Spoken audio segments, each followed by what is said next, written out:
Hey guys, in this video I'm going to cover everything you need to know about flick shots. But first, for all the new gamers out there, I'm going to explain short what a flick shot actually is. As you can see in the clip, flicking is a style of aiming where the player snaps his weapon crosshair in a blink of an eye towards his enemy without actually taking the time to actively aim at him. This type of aiming is commonly used in games with a low time to kill like Counter-Strike or Rainbow Six, where the player dies in a fraction of a time once he's getting targeted, or when using a high caliber weapon like a sniper or a hand cannon that have the potential to kill an opponent in 1 or 2 shots like the Widow's Kiss for example in Overwatch. Now that that's out of the way, we distinguish 2 types of flick shots.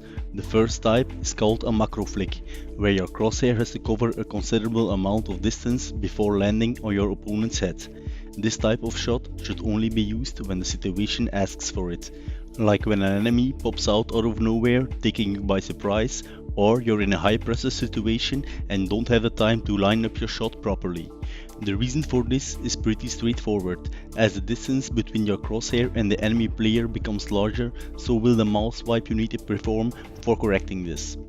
And as you may know, the larger the swipe, the less consistent and accurate your flick shot will be, which is something you want to avoid when possible. So while showing off that 180 no-scope flick shot to your friends might be cool, if you had other options, it's just a dumb play to make, since it's a 1 in a million shot that would get you killed in all other instances. So the key takeaway here is, only take it when you really need it. The second type is called a micro flick, where your crosshair is near your opponent's body and you only need to adjust a little to line up and take the shot. This is the type of shot you preferably should use when not in a high pressure situation, since the consistency and precision of this flick is a lot higher than when performing a macro flick, for obvious reasons.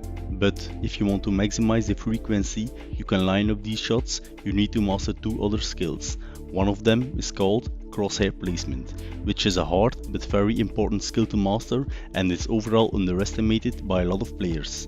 Short, when truly mastered, you have the ability to predict where the enemy player is coming from and line up your crosshair accordingly before he has even turned the corner.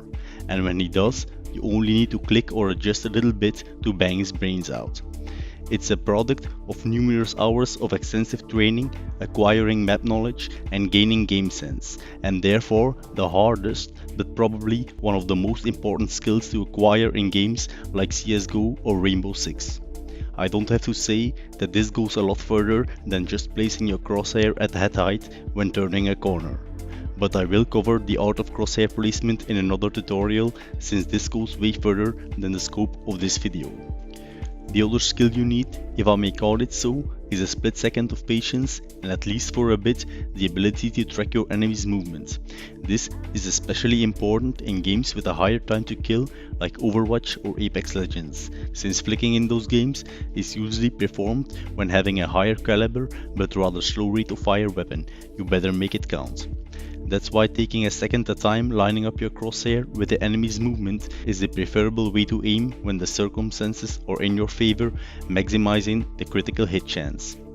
Now, how you should train to obtain this skill, I will teach you in the next follow-up video, so make sure to subscribe and hit the bell icon, and I'll see you in the next one.